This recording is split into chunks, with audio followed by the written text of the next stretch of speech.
Did Trump just kick off Red October? A prophetic analysis of October 2025 raises worldwide concerns. Most people have overlooked a crucial prophecy hidden within the events of October. Strange occurrences are unfolding this month and online. The phrase Red October is exploding across social media. Is this merely political chaos and unfortunate timing, or are we witnessing the beginning of a prophetic unraveling foretold thousands of years ago? You'll be shocked by the 3 reasons many believe this month is indeed Red October. Reason 1. Gaza burns as Trump declares peace. Let's walk through the timeline that has the entire prophetic community watching with bated breath, because the sequence of events unfolding in late September and early October 2025 reads like a page ripped straight from biblical prophecy. September 29, 2025, President Trump stands in the White House Rose Garden alongside Israeli Prime Minister Benjamin Netanyahu and announces what he calls potentially one of the greatest days ever in civilization, the most comprehensive Middle East peace plan in modern history. But this wasn't just another diplomatic proposal. This was Trump positioning himself as the central figure in what could be the most significant geopolitical transformation since World War II. Here's the 20-point roadmap that has both supporters and critics calling it either salvation or deception. Immediate ceasefire and hostage exchange. Trump demanded an immediate end to all hostilities in Gaza, with the opposition releasing all remaining hostages, approximately 48 individuals, both living and dead. In exchange, Israel would halt all military operations and begin a phased withdrawal from the Gaza Strip. Gaza would be declared a terror-free zone, with all militant groups surrendering their weapons, dismantling their tunnel networks, and ceding all governmental authority. Opposition leaders would receive amnesty but must relocate to Qatar or other willing host nations. Here's where it gets prophetically significant. Trump announced that he would personally chair an international board of peace to oversee Gaza's complete reconstruction. Not the United Nations, not international peacekeepers, but Donald Trump himself, becoming the central authority over Middle East rebuilding. The plan promises over $50 billion in international aid for infrastructure development, with guarantees that no Palestinian civilians would face forced displacement. New hospitals, schools, water systems, and economic zones would be built under international supervision. Building on the Abraham Accords, the plan would expand normalization agreements to include Turkey, Indonesia, Pakistan, and potentially Saudi Arabia, creating the most comprehensive Arab-Israeli peace framework in history. But here's what made this announcement different from every previous peace initiative. Trump gave the opposition exactly 72 hours to respond. Not weeks of negotiations, not months of diplomatic back and forth, but a hard deadline of October 5th, with the explicit threat that if they rejected the plan, Israel would have full American backing to finish the job with unlimited military support. October 3rd brought the response that has everyone talking. A response was issued which they called a conditional acceptance of Trump's plan. They agreed to the hostage releases and ceasefire terms, but demanded modifications to the disarmament timeline and international oversight mechanisms. This wasn't a rejection, but it wasn't the full acceptance Trump demanded either. It created exactly the kind of ambiguous situation that has historically led to escalated conflict rather than lasting peace. Netanyahu's reaction was equally telling. While publicly supporting Trump's initiative, he hedged his commitment by stating that Israel reserves the right to resume military operations if the opposition fails to fulfill any aspect of the agreement. Israel will not be fooled again, Netanyahu declared. If they play games with our people's lives, we will finish what they started. Now, here's where this gets biblically significant. Turn with me to Daniel 9 verse 27, and he shall confirm the covenant with many for 1 week. And in the midst of the week, he shall cause the sacrifice and the oblation to cease. And for the overspreading of abominations, he shall make it desolate, even until the consummation, and that determined shall be poured upon the desolate. Look at the parallels that should make every student of prophecy pause. He shall confirm the covenant with many. This isn't a bilateral agreement between two parties. Trump's plan involves Israel, the Palestinian Authority, Egypt, Qatar, Turkey, Indonesia, Pakistan, the United States, and potentially the European Union. That's exactly the kind of multilateral agreement Daniel described for 1 week. While Trump hasn't specified a 7-year timeline, the comprehensive nature of this agreement covering security, economics, governance, and regional relationships suggests a long-term framework that could easily extend into a 7-year implementation period. The international response has been unprecedented. UN Secretary General Antonio Guterres called it a welcome step toward lasting peace. The European Union issued statements of cautious support. Arab leaders who have been briefed on the plan are reportedly expressing optimism about its potential for regional transformation. As I record this, we are approaching Trump's hard deadline. October 5th represents the moment of truth. Either Hamas fully accepts the terms and the most comprehensive Middle East peace agreement in history begins implementation, or negotiations collapse and Israel launches what Netanyahu has promised will be the final military campaign to eliminate Hamas entirely. Is this the peace Israel has waited for since 1948, the security they've sought through 6 major wars and countless smaller conflicts, the recognition from Arab neighbors that the Abraham Accords began but never completed? Or could this be the deception that prophecy warned us about, a covenant with many nations that seems to bring security but actually sets the stage for the greatest tribulation in human history? 1 Thessalonians 5 verse 3, "For when they shall say, peace and safety, then sudden destruction cometh upon them, as travail upon a woman with child, and they shall not escape." The world is about to declare peace and safety in the Middle East. International leaders are celebrating the potential end of the world's most intractable conflict. But Paul's warning echoes across the centuries. When they say, peace and safety, sudden destruction follows. The question isn't whether this peace plan will succeed in bringing temporary stability to the region. The question is whether that temporary stability becomes the foundation for the greatest deception in human history. Whether October 5th brings full acceptance of Trump's plan or escalation to all-out war, we're watching events unfold that could reshape not just the Middle East, but the entire prophetic timeline leading to Christ's return. Reason 2, the moon turned to blood. Now, let me show you something that should absolutely stun every student of biblical prophecy. October 1st, 2025, Yom Kippur, the Day of Atonement. A blood moon rose over Jerusalem, not just any lunar eclipse, but the second in a rare series of 4 total lunar eclipses called a tetrad. This blood moon occurred at the midpoint of the tetrad directly over the Holy Land on the most sacred day of the Jewish calendar, while bombs were falling in Gaza. Throughout biblical history, God has used celestial signs to announce major prophetic events. The Star of Bethlehem announced Christ's birth. Darkness covered the land during his crucifixion, and blood moons have consistently preceded major events in Jewish history. The 1967 Six-Day War was preceded by a blood moon. The 1948 establishment of Israel occurred during a tetrad. The destruction of the temple in 70 AD was marked by celestial signs that Josephus recorded. But this blood moon is different. It's not just a celestial event. It's happening simultaneously with unprecedented earthly events. Could this blood moon be one of them? Could we be witnessing the beginning of the day of the Lord that Joel and John both described? Discovery 3. Shutdown bloodletting in America. But the red isn't limited to the Middle East. It's flowing through America's government halls as well, creating a domestic crisis that eerily parallels the international chaos unfolding in Gaza.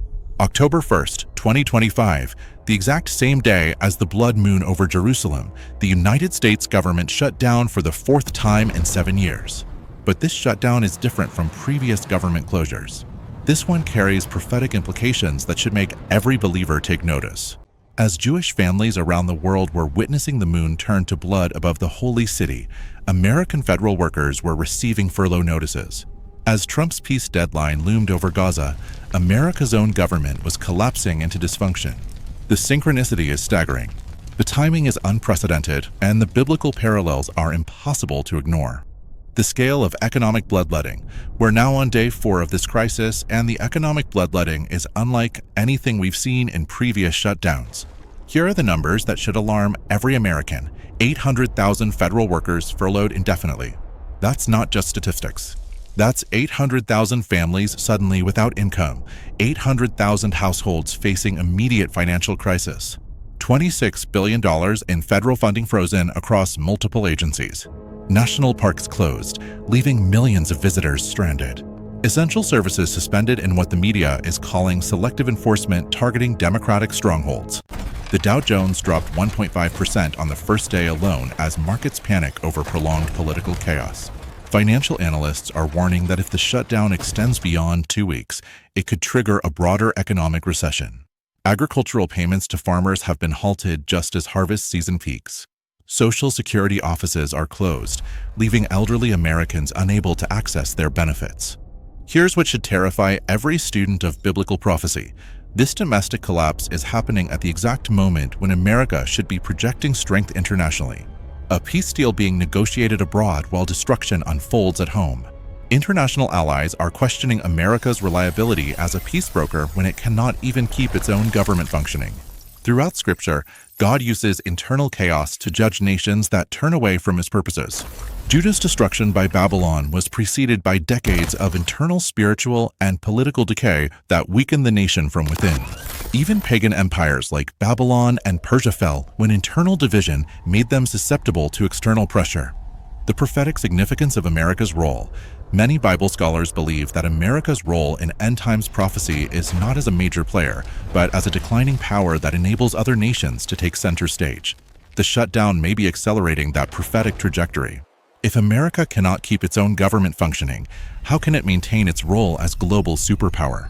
Ephesians 6 verse 12, "For we wrestle not against flesh and blood, but against principalities, against powers, against the rulers of the darkness of this world, against spiritual wickedness in high places."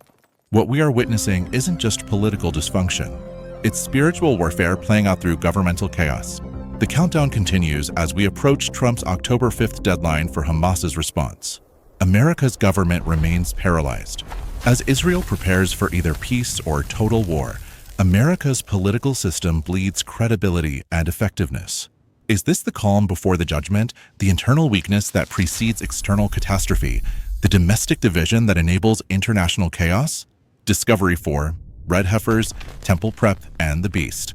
Now, let me show you something that connects all these events to what may be the most significant prophetic development in 2,000 years, because while the world focuses on peace negotiations and government shutdowns, something unprecedented has been quietly unfolding in Jerusalem that could change everything. The biblical foundation of red heifer sacrifice, Numbers 19:2-6. This is the ordinance of the law which the Lord hath commanded, saying, Speak unto the children of Israel, that they bring thee a red heifer without spot, wherein is no blemish, and upon which never came yoke. And ye shall give her unto Eleazar the priest, that he may bring her forth without the camp, and one shall slay her before his face. And Eleazar the priest shall take of her blood with his finger, and sprinkle of her blood directly before the tabernacle of the congregation 7 times. And one shall burn the heifer in his sight, her skin, and her flesh, and her blood, with her dung, shall he burn. For nearly 2,000 years, this commandment could not be fulfilled because no red heifer met the stringent biblical requirements. The animal must be completely red without a single non-red hair. It must be without physical blemish. It must never have been used for labor, and until 2022, no such animal existed. But in 2022, 5 perfect red heifers were born in Texas and transported to Israel specifically for this purpose. Jewish agricultural experts working with Christian ranchers carefully bred and raised these animals according to biblical specifications. The completion of the red heifer sacrifice represents just one element of comprehensive temple preparations that have been accelerating throughout 2025.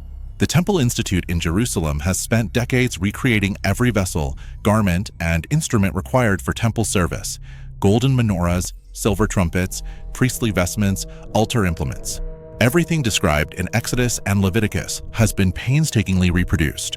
Descendants of the Levitical priesthood have been identified through DNA testing and trained in temple rituals.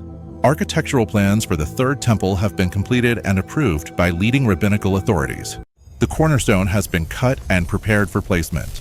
But the red heifer ashes were the missing piece. Without them, no priest could be purified for temple service. Without purified priests, no sacrifices could be offered. Without sacrifices, no temple could function. And in the midst of the week, he shall cause the sacrifice and the oblation to cease, and for the overspreading of abominations he shall make it desolate, even until the consummation, and that determined shall be poured upon the desolate. This prophecy assumes that sacrifices and offerings will be taking place during the first half of the 7-year covenant period.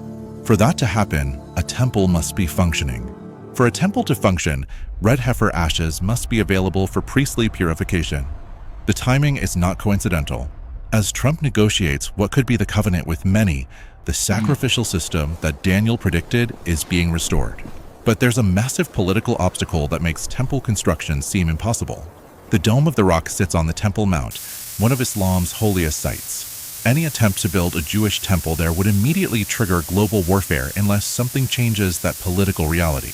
Could Trump's comprehensive peace plan include provisions for shared access to the Temple Mount? Could the eternal peace he promises involve a solution to the most intractable religious dispute on earth? Recent statements from Saudi Crown Prince Mohammed bin Salman suggest that Arab nations might accept Jewish temple construction in exchange for comprehensive regional peace and Palestinian statehood. Turkish President Erdogan has hinted at similar flexibility if broader Islamic interests are protected. What seemed impossible just months ago, Muslim acceptance of a rebuilt Jewish temple, may be becoming politically feasible through Trump's negotiations. Orthodox Jewish groups are conducting regular prayer services on the Mount despite official prohibitions. Temple Mount activists are measuring and mapping the site for future construction. Rabbinical authorities are issuing new rulings about the permissibility of Jewish presence in areas previously considered off-limits. Palestinian and Muslim authorities are expressing increasing alarm about what they call escalating Jewish aggression on the Mount. Tensions that were manageable months ago are now reaching explosive levels. But here's what's particularly significant. These tensions are reaching their peak at exactly the moment when Trump's peace plan could provide a political framework for resolving them. Modern technology has made temple construction faster and more feasible than ever before in history. Prefabricated building techniques could allow temple construction to be completed in months rather than years. Advanced architectural modeling has solved construction challenges that puzzled builders for centuries. International funding from Christian and Jewish sources has made the project financially viable. The Temple Institute estimates that once political obstacles are removed, actual temple construction could be completed within 18 months. All the materials are ready. All the plans are finalized. All the personnel are trained. The only missing element is political permission, exactly what Trump's peace plan might provide.